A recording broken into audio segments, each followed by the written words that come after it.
Hi guys, ഇപ്പോൾ ഞാനിങ്ങനെ ഒരു വീഡിയോ വരാൻ കാരണം ഇപ്പം നമുക്ക് ഫ്ലിപ്കാർട്ടിലും അതേപോലെ തന്നെ ആമസോണിലൊക്കെ ബിഗ് ബില്യൺ ഡേയ്സും ഗ്രേറ്റ് ഇന്ത്യൻ സെയിലൊക്കെ വരുവാണ്.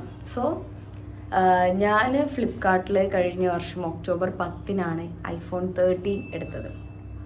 ടോട്ടൽ പ്രൈസ് 69,500 സംതിങ്, 70,000-ൻ്റെ ഉള്ളിൽ ഫോൺ കിട്ടി. സത്യം പറയുകയാണെങ്കിൽ നല്ല പേടിയുണ്ടായിരുന്നു. കാരണം എന്താണെന്ന് വെച്ചാൽ കുറേ പേരുടെ വീഡിയോ കണ്ടായിരുന്നു ഞാൻ.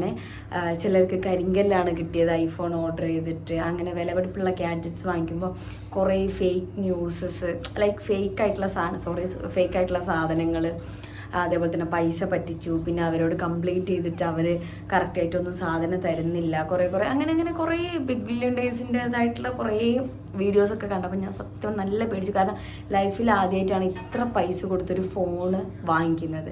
സോ അതിൻ്റേതായിട്ടുള്ളൊരു പേടി എനിക്കുണ്ടായിരുന്നു. അപ്പോൾ അതുകൊണ്ട് ഞാൻ എൻ്റെ കയ്യിൽ 11 ആയിരുന്നു ആ സമയത്തുണ്ടായിരുന്നു. 11 വെച്ചിട്ട് ഞാൻ വീഡിയോ ഒക്കെ എടുത്തിട്ടുണ്ടായിരുന്നു, കിട്ടുന്നതും അൺബോക്സ് ചെയ്യുന്നൊക്കെ വീഡിയോ. സോ ഫോൺ കുഴപ്പമൊന്നുമില്ല. പക്ഷേ ഉണ്ടായിരുന്നൊരു സീനെന്ന് വെച്ചാൽ ഭയങ്കര ഹീറ്റാണ് ഫോണ്. അങ്ങനെ ഐഫോൺ 13 യൂസ് ചെയ്യുന്ന ആൾക്കാർ എനിക്കുണ്ട്, ഫ്രണ്ട്സ്. സോ നമ്മളിപ്പോൾ ചാർജ് ചെയ്യുമ്പോൾ തന്നെ ചാർജ് ചെയ്ത് എടുക്കുമ്പോൾ ഭയങ്കര ഹീറ്റാവുക. പിന്നെ അതേപോലെ തന്നെ കുറച്ച് പെർഫോമൻസ് ഭയങ്കര കുറവായിട്ടുള്ള ഫോൺ, ലൈക്ക് എങ്ങനെ വെച്ചാൽ ഒരു ആൻഡ്രോയിഡ് യൂസ് ചെയ്യുന്ന പോലത്തെ ഒരു ഫീലൊക്കെ ആയിരുന്നു എനിക്ക് ഐഫോൺ. അത്രയ്ക്ക് സ്ലോ ആയിട്ടുള്ളൊരു അവസ്ഥയിൽ കൂടെയൊക്കെയാണ് കടന്നു പോയിരുന്നത്. പിന്നെ നമ്മളിപ്പം 2 ആക്ടിവിറ്റി ഒരുമിച്ച് ചെയ്യുമ്പോൾ തീരെ സ്പീഡ് കിട്ടുന്നില്ല.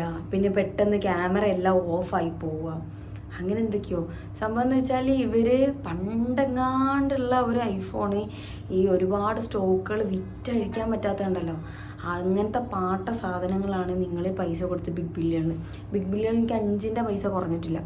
ആകെ കുറഞ്ഞത് 11 എന്ന് പറഞ്ഞ സീരീസിന് മാത്രമാണ് എന്തോ ഒരു പ്രൈസിൻ്റെ ഡിഫറൻസ് ഉണ്ടായിരുന്നത്. ഈ 13, 14 പോലുള്ളതിലൊന്നും പ്രൈസ് ഡിഫറൻസ് കഴിഞ്ഞ വർഷം വന്നിട്ടില്ല. ഈ വർഷം വരുമോ എന്നുള്ള അറിയില്ല. സോ നിൻ്റെ ഒരു അഭിപ്രായത്തിൽ നല്ല പൈസ കൊടുത്തുള്ള സാധനങ്ങൾ നിങ്ങൾ ഫ്ലിപ്കാർട്ട് വഴി ആമസോൺ വഴി ഞാൻ നിങ്ങളെ ഒരിക്കലും പ്രൊമോട്ട് ചെയ്യില്ല. കാരണം എൻ്റെ 70,000 പച്ച വെള്ളത്തിലായ ഒരു അവസ്ഥയാണ്. സോ ഞാൻ വാങ്ങിച്ചത് ഫ്ലിപ്കാർട്ടിൽ നിന്നാണ്. ഞാൻ ഫ്ലിപ്കാർട്ടിന് മാത്രമായിട്ടല്ല പറയുന്നത്, ആമസോൺ ആണെങ്കിലും വാട്ട് എവർ ഇറ്റ് ഈസ്, ആമസോണിന് അങ്ങനെ ഒരു ചതികളൊന്നും പറ്റിയില്ല. സോ എൻ്റെ ഒരു ഒപ്പീനിയൻ, 70,000 വെള്ളത്തിലായി. ഐഫോണിൻ്റെ ഒരു പെർഫോമൻസ് എനിക്ക് കിട്ടുന്നില്ല, കറക്റ്റ് ആൻഡ്രോയിഡ് യൂസ് ചെയ്യുന്ന പോലെയാണ്. So I am not promoting to you by any products from the Flipkart or Amazon. Thank U.